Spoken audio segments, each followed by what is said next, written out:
đačka priča ili priča o slovu đ.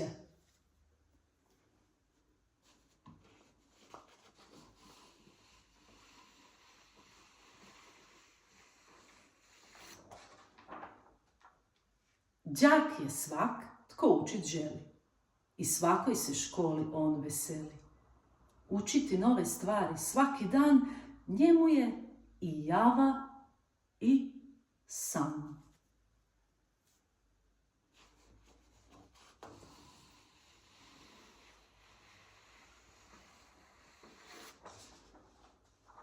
Đak prvak je najslađi, on je u svojoj školi najmlađi. Tek u prvi razred kreće, jedinica i minusa maniti se neće.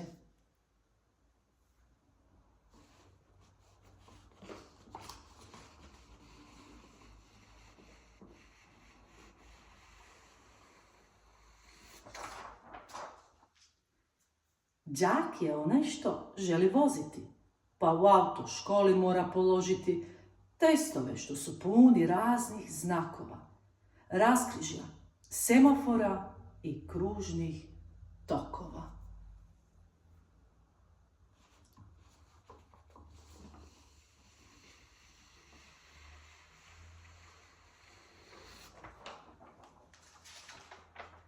Đak je i onaj što se nota hvata, pa u glazbenoj školi instrumentom on barata.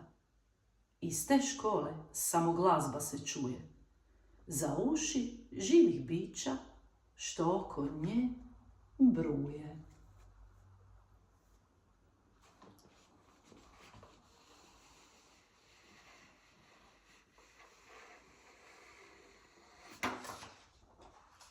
Si, ui, jes, da, ja. Na jezicima svijeta kako se kaže da.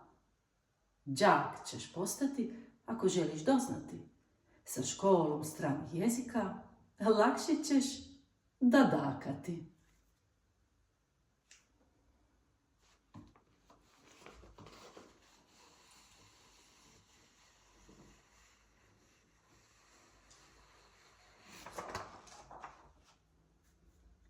Vegeta, sol, papar, čili paprika, grami, dekagrami i silna matematika.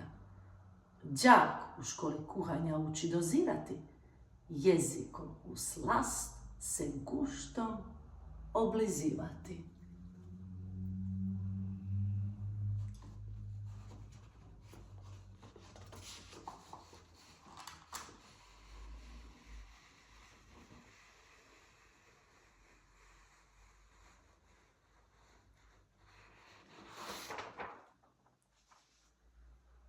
Judo, skok u dalj, karate, boks u sportskoj školi umjesto jedinice, opomena ili karton.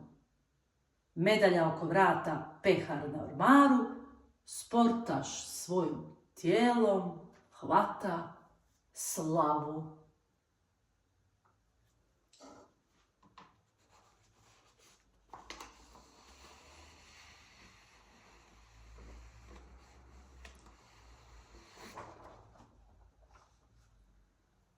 Onaj koji voli na prstima cupkati, u plesnu školu će se uputiti. Tango, valcer, salsa, ča-ča-ča, paziti na smjer i raspon koraka.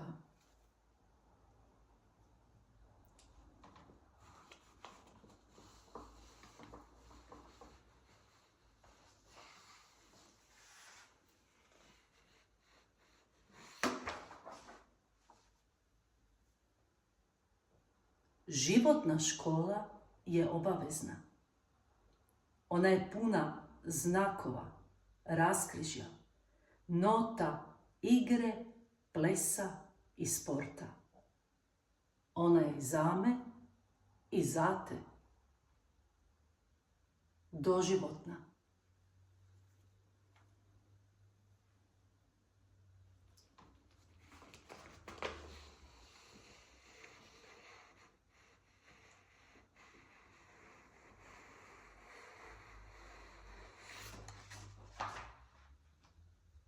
čiča, miča, gotova je priča. A do sljedećega slova školovanje je baš fora.